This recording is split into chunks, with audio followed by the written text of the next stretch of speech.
Good morning and welcome to what should be about a 20-minute podcast. It is Friday, March the 21st, and I am just going to talk about Israel in this podcast, not because I'm a particular expert on it, but I hope I'm not as biased as other media outlets over in either Britain or Ireland. So obviously things are quite serious over there right now. I did listen to a lengthy podcast after the ending of the ceasefire, and I've been following the Times of Israel.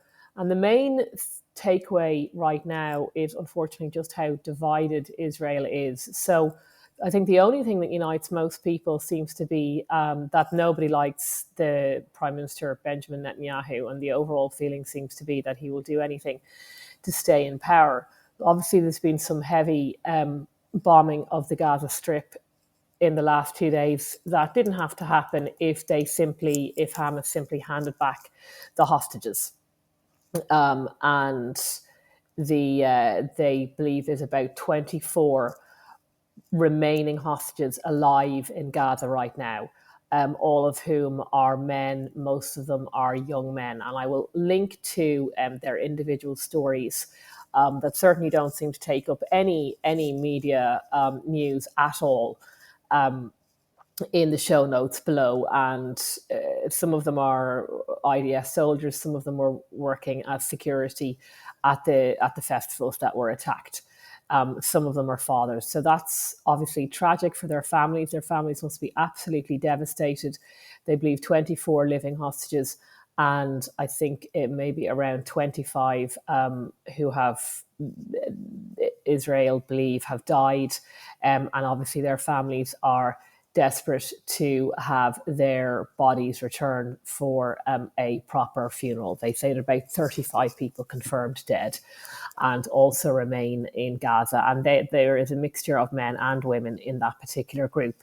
Now, the families of the hostages are against the resumption of this particular stage of fighting.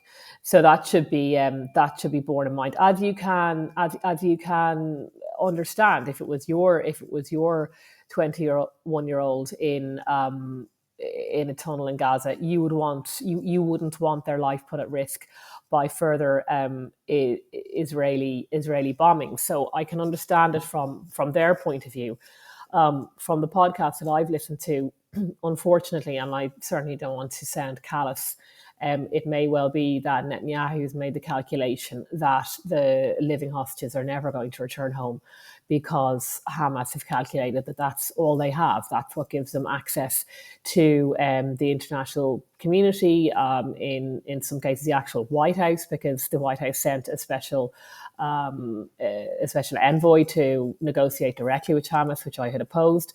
So the calculation may well be that those hostages are never coming home, and they have to restart the fighting now. So it says, this is from the Times of Israel: freed hostages and their families, as well as the loved ones of those slain or still captured on the Strip, have spoken out against the resumption of the war, arguing that military pressure puts the remaining hostages in grave danger.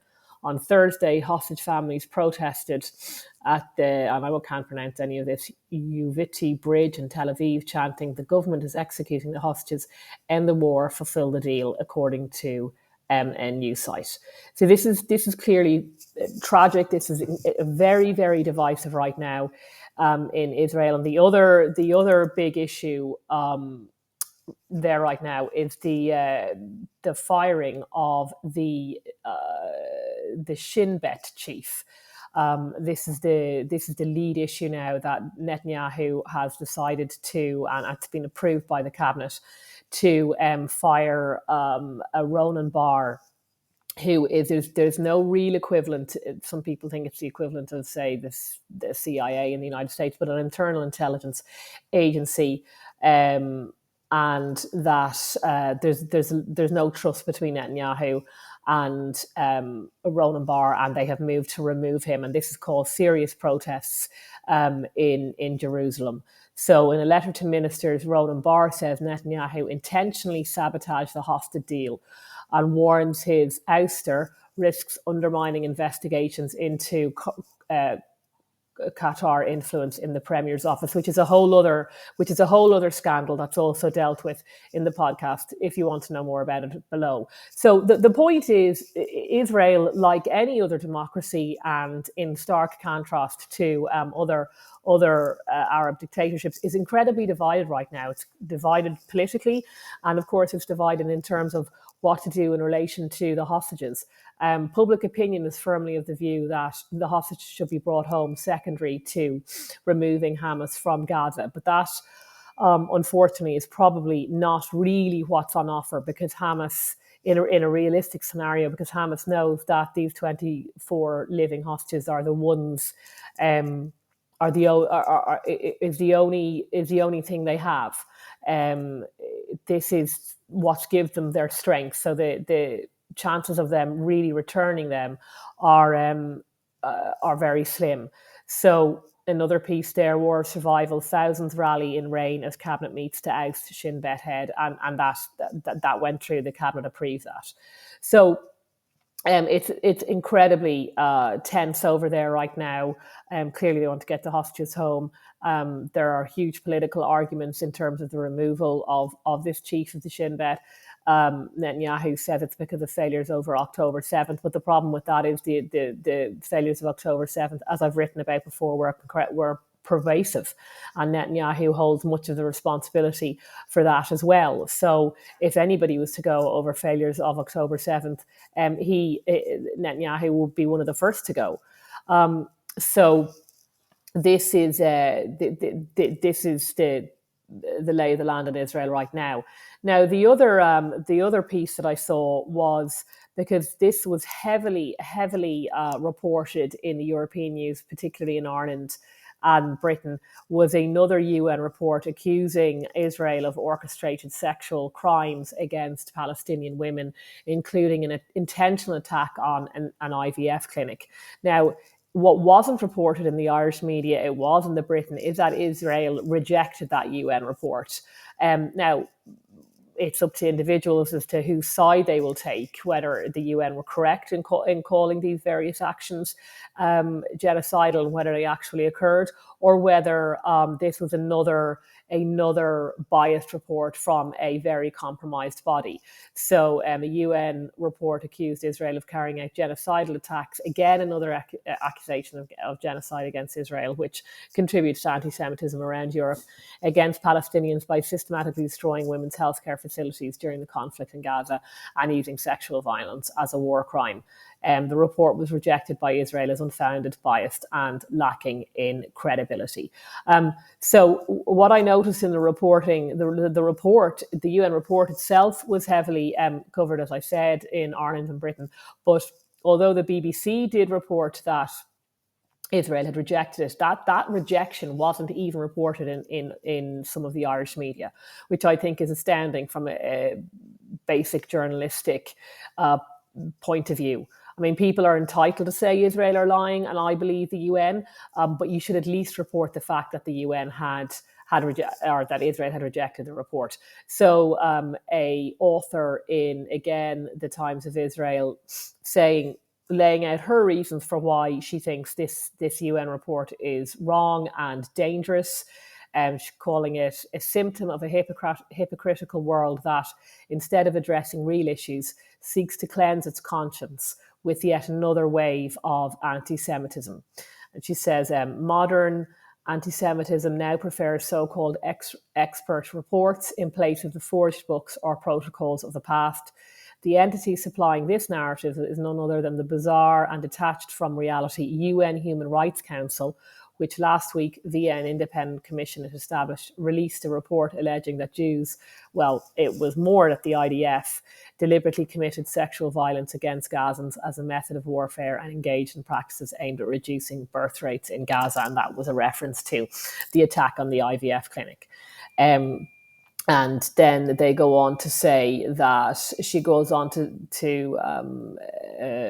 contrast that with the relative silence in relation to 1,000 people being murdered in Syria.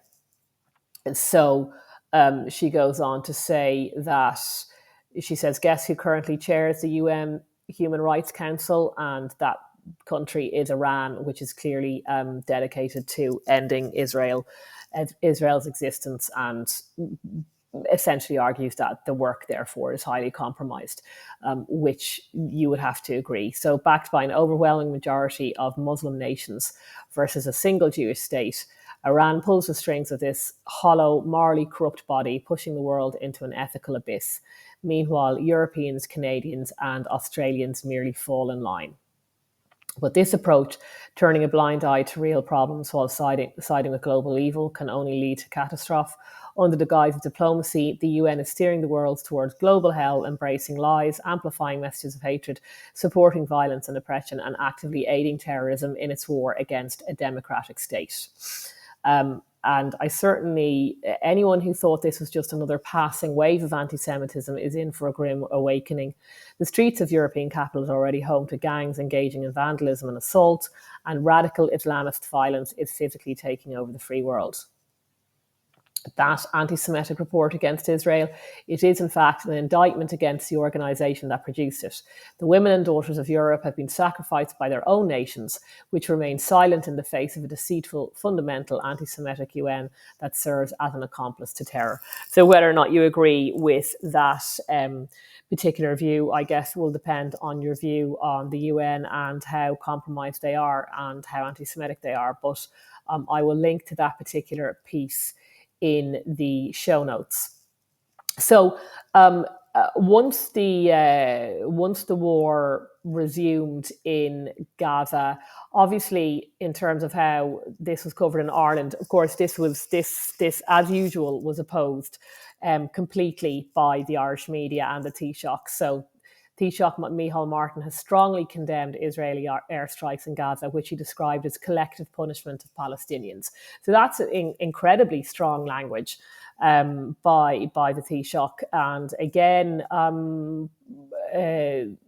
one assumes he believes it. So speaking in Brussels ahead of a EU summit, he said Europe needed to put as much pressure on Israel as possible to stop the bombing. Okay. He doesn't seem to be interested in putting much pressure on Hamas to release the hostages. He does mention them further down, in fairness, which I will come to. It comes of hundreds of people have been killed in Gaza. There was no warnings, Mr. Martin says. It's just indiscriminate bombing. He has accused Israel's defense minister, Israel Katz, of statements which amounted to collective punishment of Palestinian people in Gaza. So this is Micheál Martin now. It is quite shocking. It needs to stop, and Europe needs to say stop to the killing and the slaughter. So Europe seems to have a lot on its hands right now in terms of stopping what's going on in Ukraine and Russia, and now they also need to say stop to what's going on in Gaza. So I thought this was an interesting turn of phrase, though, when he finally gets on to the hostages, none of whom I doubt he could name a single one. He says, we also need a release of all hostages, okay? And we need to move very quickly to phase 2 of the ceasefire, which was originally agreed and what should be complied with. Now, on one hand, you could say this is exactly the kind of thing the families of the hostages would say. But I think it's interesting when he says we do also need a release of all the hostages. Why can't he just say Hamas needs to release the hostages right now? I don't think he mentions Hamas in this particular speech at all. So if it was a question of I assume it would be a lot easier. It's not the Europeans who are holding the hostages. It's not the Americans. It's not the Israelis, or God forbid, the Irish. Hamas are holding hostages. So the obvious point is there wouldn't be bombs raining down on their own people, on innocent Palestinians in Hamas in Gaza right now, if Hamas had released the hostages. But they failed to. They've held them for 532 days. So it's all very well saying release the hostages, but they don't seem to put any pressure on them. Instead, they continue funding Hamas through UN relief agencies. And of course, they never call Hamas out on their atrocities in the same way as they do against alleged Israeli hostages. As I said, there was barely any criticism of what I call the terrible uh, dead Jewish baby parade.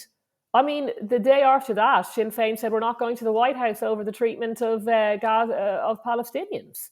So, I mean, if they want the hostages released, then you need to put pressure on them. You need to put pressure on Hamas. You need to, first of all, name them, and secondly, stop funding them, and thirdly, make their life very difficult. But it's never that. That's never said. It's all Israel, Israel, Israel. And I think I'm being fair in that.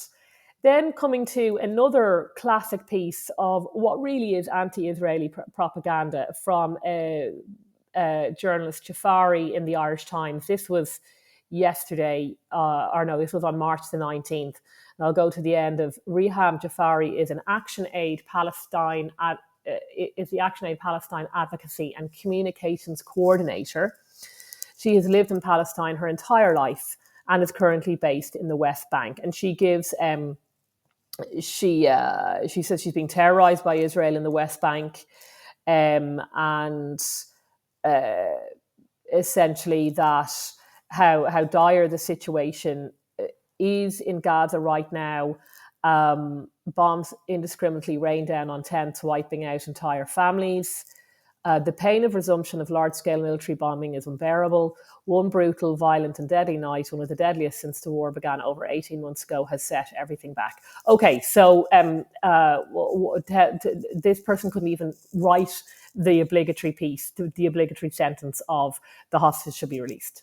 So you have an entire opinion piece. I mean, that's up to her. Perhaps being a Palestinian in the West Bank, you can perhaps understand on a human level why Israeli hostages in a Gaza tunnel mightn't be top of her list of priorities. However, the Irish Times, as a newspaper, surely has an obligation to balance things out at least. So tomorrow in Saturday's Irish Times, I expect to see some articles perhaps profiling the hostages that are still in Gaza and as a reason for the war in the first place. Only I know that's not going to happen. And as I said, even in this piece, she couldn't even get through the entire piece saying, I really wish Hamas would release those hostages so this war could end. But there's not even a single sentence in relation to that. So this is the problem. Perhaps it's willful blindness, or it hurts too much to know that Hamas have brought this on their own people. Because we know for a fact that they couldn't care less. They couldn't care less about innocent civilians. So again, another sentence: resuming attacks without medical aid or food entering Gaza is a death sentence for the Palestinians who are left. And who has brought that death sentence upon their heads? Hamas has. But that's nowhere to be seen in this piece, and it's nowhere to be seen in anywhere in the paper. So this is what is so frustrating, and I think borderline unethical in terms of journalism. I mean, it says it is hard to put in words the pain, the fear, and sense of deep disappointment with the failure of the international community to act. This was entirely avoidable. Yeah, it was entirely avoidable. You shouldn't have stormed Israel, killed 1,200 people and taken another 250 hostage, 25 of whom you haven't released yet and won't release because Hamas knows, and Hamas are ruthless, and knows that they're the only things, they're the most valuable things they have. They couldn't care less about how many bombs end up landing on Gaza and killing how many civilians. That's neither here nor them, and neither here nor there for them. And within this piece, you've got lots of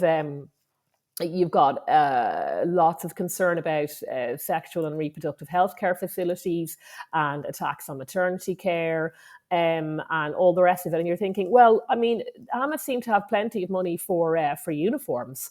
They looked very clean when they were having their when they were handing over the bodies of the Bibas family.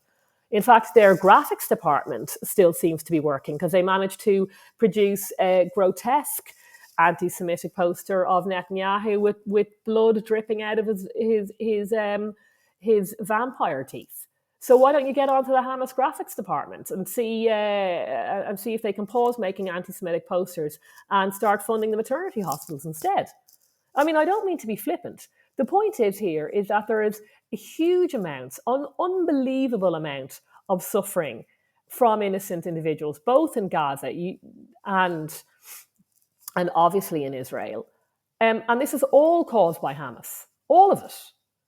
But the West, all the West can say is, oh well, this is all Israel's fault. Now, of course, Israel must abide by humanitarian law. They must be held to a higher standard than Hamas, which are a terrorist organization. I'm not saying anything goes, but as a matter of logic, and as a matter of justice, this is entirely on Hamas. And the fact that they don't care about their own people and that they are willing to impose this kind of suffering upon them. I mean, we already knew they were barbarians from what they did against Jews on October 7th.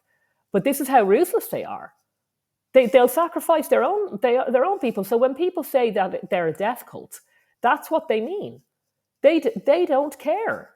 And yet, what the West are doing is essentially aiding and abetting Hamas. They're only going to make the situation worse, not just for the hostages in the tunnels in Gaza, which I suspect most people couldn't care less about. But if they really did care about Palestinians, if Micheál Martin and the rest of them really did care, they should be on the telly box morning, noon, and night saying, Hamas, not we, Hamas, need to return the hostages tomorrow, need to bring them home. That's what they should be saying. So I'm going to leave it at that. It's a kind of a 21 minutes, sort of a slightly depressing podcast to leave to end on, but it's the last one for the week, and I think needed to be said. As I said, I will link to those much better informed in the show notes below, and I hope you have a great weekend, and I will talk again on Monday. Thank you.